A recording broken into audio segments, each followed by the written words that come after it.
A 16-year-old athlete drank soy protein shakes every morning. This is what happened to his brain.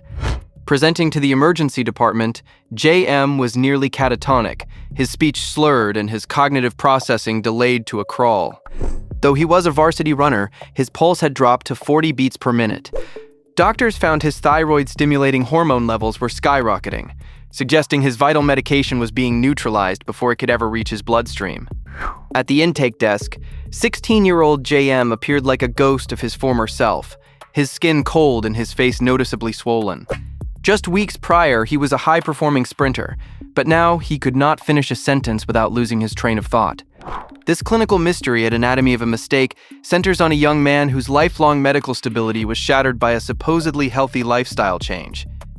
Clinicians were baffled. His core temperature was a dangerously low 94 degrees Fahrenheit, a state of hypothermia, from the Greek hypo, meaning under, and therm, meaning heat.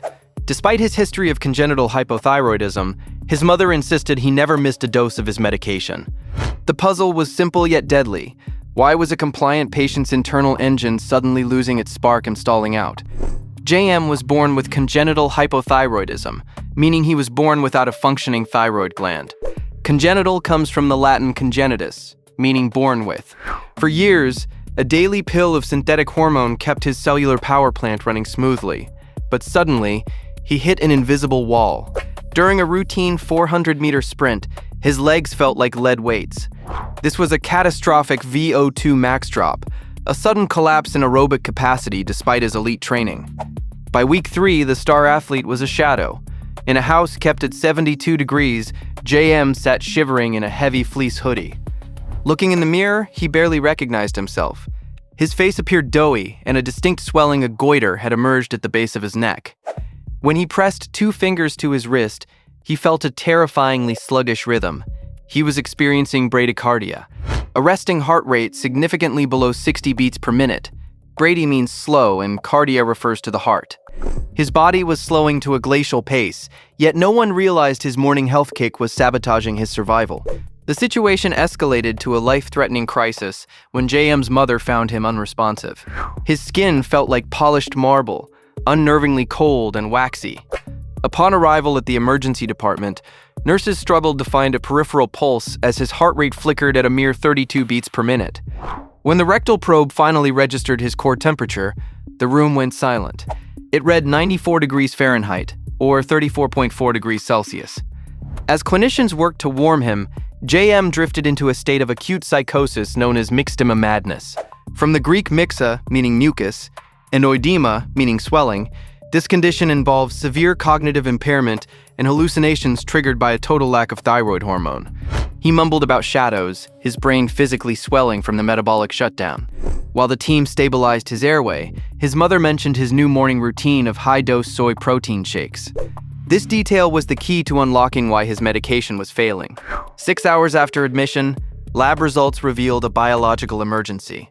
JM's TSH, or thyroid-stimulating hormone, spiked to over 100 million international units per liter. In a healthy body, this value sits between 0.5 and 4.5. This is the body's ultimate SOS signal. The pituitary gland acts like a frantic foreman, screaming at the thyroid to produce more fuel, but the biological worker is missing. The mystery lies in bioavailability, from the Greek bios, meaning life, and the French habile, meaning easy to handle. This refers to the proportion of a drug that enters the circulation. While JM was swallowing his levothyroxine, the medication never reached his blood. Levo means left-handed in molecular structure, and thyroxine is the primary thyroid hormone. The high-dose soy protein in his shakes was acting like a microscopic sponge. Soy protein molecules physically bind to the T4 tablets in the intestinal lumen, sequestering the medicine and dragging it out of the body as waste. Soy also contains phytoestrogens that can inhibit thyroid peroxidase, the enzyme responsible for synthesizing hormone. This malabsorption meant JM was effectively unmedicated. 12 hours into his admission, JM slid into a myxedema crisis. This is the end stage of metabolic collapse where every organ system fades to black, much like a dimmer switch being turned to the off position. On the cardiac monitor, his heart contractions appeared boggy.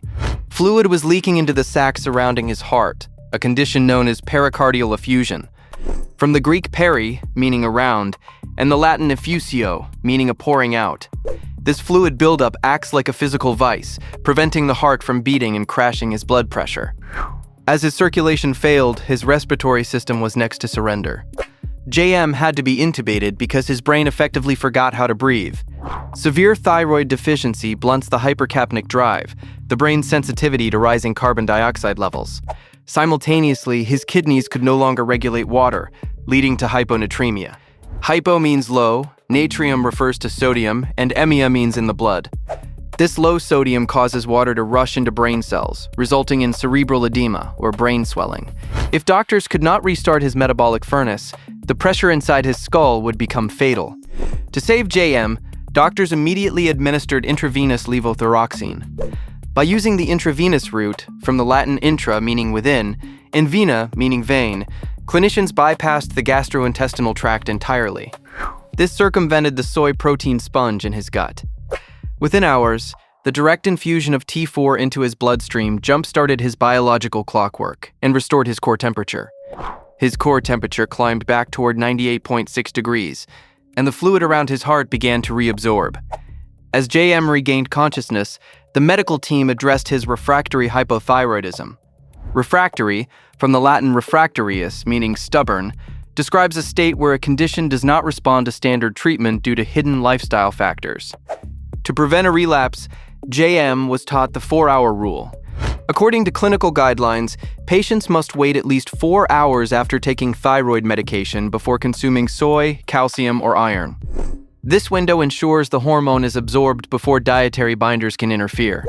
JM eventually returned to the track, understanding that even a plant-based health kick requires precise pharmaceutical timing.